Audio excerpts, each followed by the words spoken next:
नमस्कार। स्वागत है आप सभी का आपके अपने YouTube चैनल भक्ति विभूति पर। सनातन धर्म में पितृपक्ष का विशेष महत्व है। इसे श्राद्ध पक्ष भी कहा जाता है।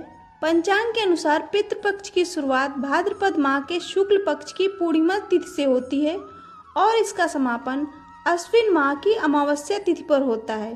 पितृपक्ष के दौरान पितरों का श्राद्ध, तर्पण और पिंडदान किया जाता है। इन कार्यों को करने से पितृ प्रसन्न होते हैं और उनका आशीर्वाद प्राप्त होता है तथा पितरों की आत्मा को शांति और मुक्ति प्रदान होती है। आइए सुनते हैं पितृपक्ष की प्रथम पौराणिक कथा। कथा के अनुसार महाभारत में एक प्रसंग आता है कि मृत्यु के उपरांत दानवीर कर्ण को चित्रगुप्त ने मोक्ष देने से इनकार कर दिया था। तब कर्ण ने चित्रगुप्त से पूछा कि मैंने अपनी सारी संपदा सदैव दान पुण्य में ही अर्पित की है, तो मुझ पर यह कैसा ऋण शेष रह गया जो आप मुझे मुक्ति देने से इनकार कर रहे हैं।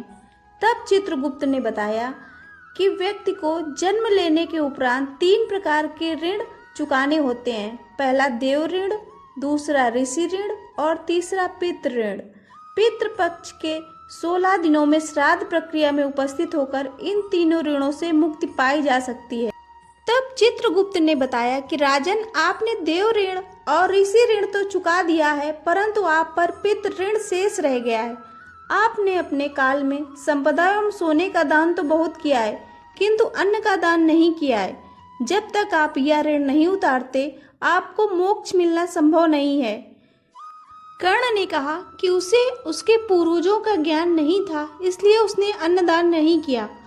तब धर्मराज ने दानवीर कर्ण को व्यवस्था दी कि वह 16 दिनों के लिए पृथ्वी पर जाकर अपने ज्ञात एवं अज्ञात पितरों को प्रसन्न करने के लिए विधिवत श्राद्ध, तर्पण और पिंडदान करके आए, तभी उनको मोक्ष की प्राप्ति होगी। दानवीर कर्ण ने पृथ्वी पर आकर 16 दिन तक खूब जमकर दान दक्षिणा और श्राद्ध तर्पण किया। जब कर्ण परलोक वापस आया तो उसको खाने के लिए भोजन भी मिला और मोक्ष की प्राप्ति भी हुई। इसलिए हिंदुओं में भोजन दान करना बहुत शुभ माना गया है। श्राद्ध पक्ष के दौरान गरीबों को भोजन खिलाना चाहिए। इसके जरिए हमारे पूर्वजों को सीधे ये भोजन पहुंच जाता है। कहा जाता है कि इन दिनों यमराज की आज्ञा से आत्माएं जमीन पर आती हैं और अपने वंशजों की ओर से अर्पित किए गए भोजन का भोग करती हैं। पितृपक्ष की दूसरी पौराणिक कथा के अनुसार जोगे तथा भोगे 2 सगे भाई थे।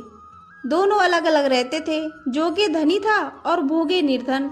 दोनों में परस्पर बहुत प्रेम था। जोगे की पत्नी को धन का अभिमान था, किंतु भोगे की पत्नी बड़ी सरल हृदय की थी। पितृपक्ष आने पर जोगे की पत्नी ने उससे पितरों का श्राद्ध करने के लिए कहा, तो जोगे इसे व्यर्थ का कार्य समझकर टालने की चेष्टा करने लगा, किंतु उसकी पत्नी समझती थी कि यदि ऐसा नहीं करेंगे तो लोग बातें बनाएंगे। फिर उसे अपने मायके वालों को दावत पर बुलाने और अपनी शान दिखाने का यह उचित अवसर लगा। अतः वह बोली, आप शायद मेरी परेशानी की वजह से ऐसा कह रहे हैं, किंतु इसमें मुझे कोई परेशानी नहीं होगी। मैं भोगी की पत्नी को बुला लूंगी, दोनों मिलकर सारा काम कर लेंगी। फिर उसने जोगे को अपने मायके न्योता देने के लिए भेज दिया। दूसरे दिन उसके बुलाने पर भोगे की पत्नी सुबह सवेरे आकर काम में जुट गई। उसने रसोई तैयार की, अनेक पकवान बनाए, फिर सभी काम निपटाकर अपने घर चली गई, क्योंकि उसे भी तो पितरों का श्राद्ध तर्पण करना था। इस अवसर पर न जोगी की पत्नी ने उसे रोका और न ही वह रुकी। शीघ्र ही दोपहर हो गई। पितर भूमि पर आए। जोगे भोगे के पितर पहले जोगे के यहाँ गए तो क्या देखते हैं कि उसके ससुराल वाले वहां भोजन पर जुटे हुए हैं। निराश होकर वे भोगे के यहाँ गए। वहां क्या था, मात्र पितरों के नाम पर अगियारी दी गई थी। पितरों ने उसकी राख चाटी और भूखे ही नदी के तट पर जा पहुंचे। थोड़ी देर में सारे पितर इकट्ठे हो गए और अपने अपने यहाँ के श्राद्धों की बड़ाई करने लगे। जोगे भोगे के पितरों ने भी अपनी आप बीती सुनाई। फिर वे सोचने लगे, अगर भोगे समर्थ होता तो शायद उन्हें भूखा न रहना पड़ता, मगर भोगे के घर में तो 2 वक्त की रोटी भी खाने के लिए नहीं थी। यही सब सोचकर उन्हें भोगे पर दया आ गई। अचानक वे नाच नाच कर गाने लगे, भोगे के घर धन हो जाए, भोगे के घर धन हो जाए। शाम होने को हुई।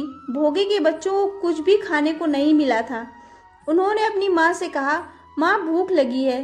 तब उन्हें टालने की सोचकर भोगे की पत्नी ने कहा, जाओ आंगन में हौदी औंधी रखी है, उसे जाकर खोल लो और जो कुछ मिले बांट कर खा लेना। बच्चे वहां पहुंचे तो क्या देखते हैं कि हौदी मोहरों से भरी हुई पड़ी है। वे दौड़े दौड़े माँ के पास पहुंचे और उसे सारी बात बताई। आंगन में आकर भोगे की पत्नी ने यह सब कुछ देखा तो वह भी हैरान रह गई। इस प्रकार भोगे भी धनी हो गया, मगर धन पाकर वह घमंडी नहीं हुआ। दूसरे साल जब पितृपक्ष आया, श्राद्ध के दिन भोगे की स्त्री ने 56 प्रकार के भोजन बनाए। ब्राह्मणों को बुलाकर श्राद्ध किया, भोजन कराया, दक्षिणा दी और अपने जेठ जिठानी को सोने चांदी के बर्तनों में भोजन कराया। इससे उसके पितर बहुत प्रसन्न हुए और वो तृप्त हो गए तथा उन्हें मोक्ष की प्राप्ति भी हुई। तो ये थी पितृपक्ष की 2 पौराणिक कथाएं आपको कैसी लगी कमेंट करके अवश्य बताएं। वीडियो को अंत तक देखने के लिए आपको बहुत बहुत धन्यवाद। फिर मिलेंगे एक और नई वीडियो के साथ।